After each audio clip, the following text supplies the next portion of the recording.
Am I a journalist or was a journalist? I don't know. I'm hanging precariously between these two, shifting my focus to archiving, digital archiving as well as literature, and an amateur historian. But having said that, spending almost 3.5 decade in this profession, I'm still in that tribe which is the most humiliated and most ridiculed tribe in India today. That's the media.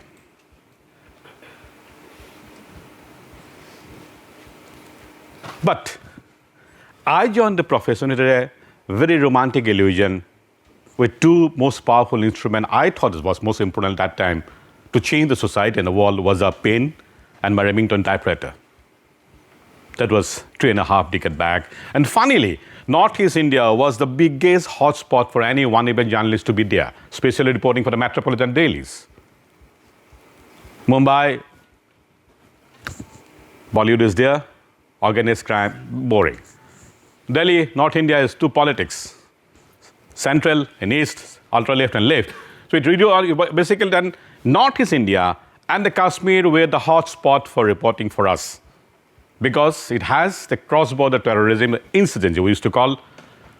In Northeast, we have three enemy countries that time, China, Myanmar, and Bangladesh, with a great ethnicity, great diversity, great geography difference, and too much of multiple complex. So it was a fantastic thing for all of us to be there. And I joined the profession when going out of home was even not safe, considered same in many places of the northeastern region. But news used to be slow cycles. This was very good. Every month or less than that, there used to be a big boom, and we used to wait for that big boom. What is that boom? Either it may be a big kidnapping, big killing, big ambush, or a big bombing. Whenever there is something happens, rush there. We have a skeletal railway network that's only limited to Brahmaputra Valley. So we have to go by the public transport because there is no air support, especially in those days, except in fall. But most of the thing happening in the places where there is no air support. Go by public transport, get down and then arrange local transport, reach the spot. By 24 hours, we used to reach the spot. Then try to reach out to the stakeholders of both sides. One side is definitely insurgent, other side is the government agencies. Remember, in those 5 decades, the insurgent targets were always government agencies. Security agencies, government buildings, government apparatus, nothing to do with civilians. Throughout these 5 decades, the civilians were more or less safe in the Northeast India from the insurgency, as well as media is concerned, equally safe unless you are caught in crossfire. Luck is always there, but unless you are caught in a crossfire, you are safe. As long as you stick to your basic journalism, there is no problem of anything, any fear. Contrary to many popular opinion, it's not that difficult, and if you stick to the basic profession. Still, you have some problem. Definitely, there are some problems on the ground.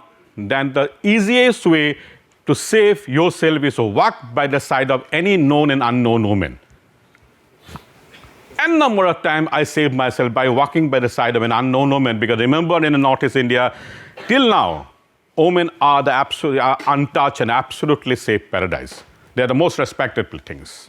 Anyway, things started moving.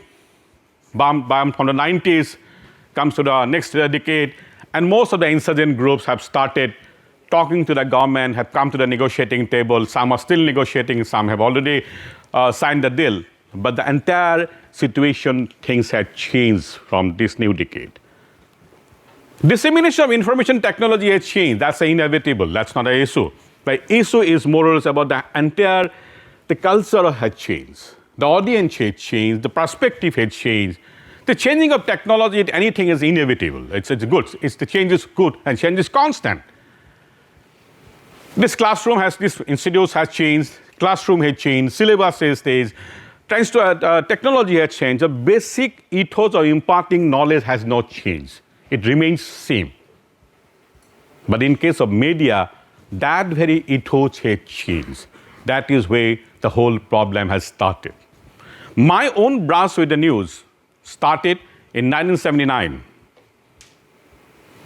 When I was a 9-year-old, I trivially just came past the information of the resignation of the then Prime Minister, Morarji Desai, into my dining table where my academician father was sitting, and I got hooked to the whole world of news when I saw his reaction when he sprung up, made some phone calls to know more about it. It's not that I had nothing to do with the news, only fact that I just happens to be in the room where All India Radio was playing the news, and that brought me to this whole world of news where I am standing today, and probably I'm hanging precariously between these two of my interest. After 2010, the whole scenario had changed because now the whole thing has become all instant news. Everything between now, there's too much of reporting, but very few reporters. On the ground, there's a huge difference between reporting and the reporters, although the English dictionary will not give you that much of difference between these two words. We have so much, but nowadays, the success of the matrix of success is defined by the virality of a news, not the depth of a news. The popularity index is mostly is between hatred and religion. The bipolar, these two games are being played always, and that become more and more popular, and that has taken away the entire concept of a news, entire concept of rationality and everything. You are constantly being fed by a series of events orchestrated in that way so that your brain, your thinking power, everything is gone. Today, it looks bad, but Indian media will rush to Tel Aviv to cover Hamas and Palestine war, but they'll not rush to Imphal, covering the same Manipur violence happening since May last year. It sounds very odd, but today I have no hesitation to tell that majority of Indian media's narrative is controlled by social media. We have 600 million users of social media in India today, which is almost roughly 42 to 44% of the addressable population of India. That's the size of 50 European Union countries. That's just quite big. The power that be, an agenda with people, an organization with agenda would love to harness that 600 million people. That's their brain. That's their collective mind. I don't have to go far away to explain you a situation how Indian media is controlled by the social media. Is that an actress had faked her date about a fortnight back, and we entire media had covered it in a big way. Her date, for me, it's not important, not a news for me. Neither I am going to say this. I'm going to say it's bad or good, not that because I am not a judge or a jury. But the news is that for 24 hours, hundreds of newspapers, television channels, and portals could not or did not bother to verify that is a fact or a wrong news. So much so that news had actually obliterated the Bharat Ratna given to L.K. Advani for half a day. So see the impact. Till see that actress herself announced that it was a prank, none of us could see it. And you expect me to deliver the truth? That is why we are the most ridiculed and humiliated people in India today. Our dependence, our trust factor has totally gone down because we are in the index of popularity mostly selling the hatred, because that is the most sellable community. Now we believe we are running between the fake, sentimental, emotional things that sells. Give me another example of the curious case of Majuli. Majuli. Put the word in Google, first word will come called world's biggest island, world's biggest river island.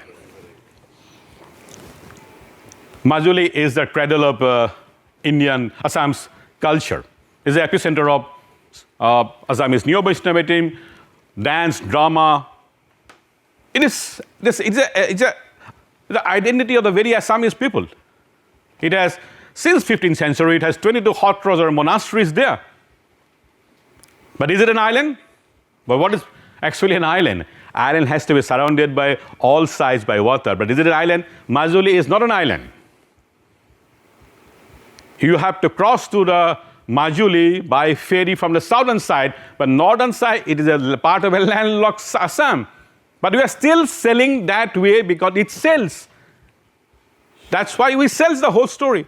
Go to Google, any stories, it will come invariably with the word Majuli, the world's biggest river island. We are not even interested to even correct that also. I can go on giving you example after example of that, because every week your brains is being manipulated by us because of our somebody in the power, somebody in the agenda is doing that, using this technology, using this great network. Now, why should you blame the media always? I am a primetime television anchor. I come on television twice a week, picking up subject of rational thing with integrity, giving my panelists the fairer time to speak in every possible way. I'm supposed to be a journalist with credibility. But when I look into my TRP the other day, I saw my TRP was far lower than the TRP of the rival television channel same time. If I dive into the content of that channel, you will see very trivial things there. Entertainment and then hatred, the most trusted content of India where you can sell. And that's what they are selling, and that they are getting better TRP. Now tell me, it is a magnanimity of my management that I am not taken off the air.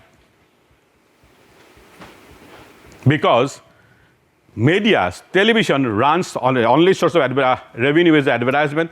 Advertisement is controlled by eyeballs, and eyeball is controlled by TRPs. This faulty mechanism of finding out the TRP is taken into an advantage by the power that be to control the narrative, and that is why you are not getting what you should be getting.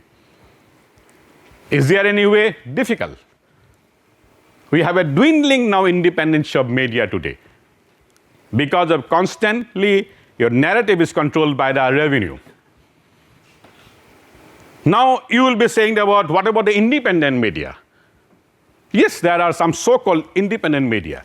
In the name of independence, they are also now going to the opposition. They're sitting in the lap of the opposition, just trying to be an independent media. And if you want to compare between this so-called independent media or not so independent media, you just have to look on the counting day. Some studios will be rejoicing with the result, and some studio, tragedy will be flowing right to the anchor's decks, robbing you of the opportunity of the neutrality which you seek so much with so much of education.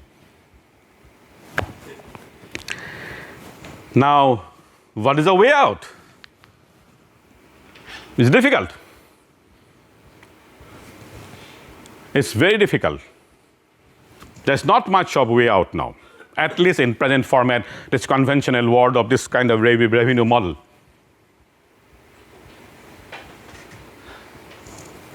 When it's a market driven, it's very difficult.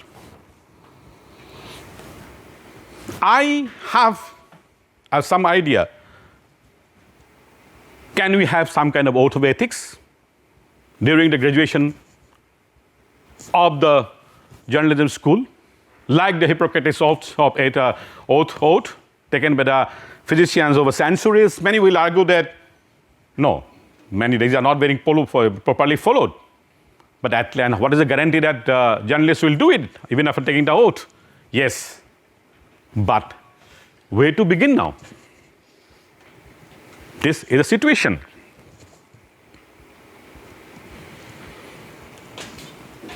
There is a problem.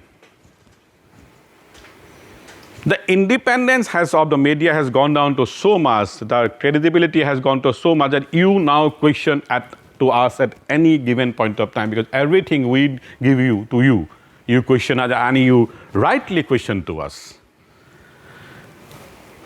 But having said all those things, I don't want to end in a dark note. Every crisis brings opportunities. As he said, my previous speaker, every tunnel ends with a light. Now, Indian media has a human resource issue. There is something called residual competence. What is the residual competence? That in any other profession, you have to pass through several layers of, in the entrance level and even also exit level to enter the profession, you have to sit another examination. That means one at the entry level of getting into admission to a reputable institute, and then again another examination to go to the trade. be it advocacy, law, be it in accountancy, be it medicine, be it engineering, be it anything, but not in media. And that's why there is a residual competence in the human resource of the media. And when that kind of a residual competence comes closer to the power that be, you have a situation, and that situation right now you are facing. The Indian media is not exactly fighting back against the situation, but rather cooperating. Cooperating is almost a competition, how close it can come closer to the power that be. But having said all those negative things, I still want you people like you to join the profession, come with a better education and with a better human resource I need, because the emerging technologies like artificial intelligence and other technologies are going to change the entire perspective and the platform. I do not know what is going to be. Because technology is changing, the perspective is changing, the platforms are changing. So I cannot define 5 years from now what will happen, but I am sure something is coming which will help us to find out the truth or rationality or give us the integrity. Already I have seen some of the world leaders as using non-conventional method to reach out to the other side. Using absolutely non-conventional, just something had happened even 48 hours back. Absolutely non-conventional way the masses have been spread to the world. Bypassing the conventional media's filters, agenda-driven filters to spread the news or spread his point of view. Who knows? Tomorrow that can happen even more frequently. With that note, with that high hope, I'm ending it. Thank you.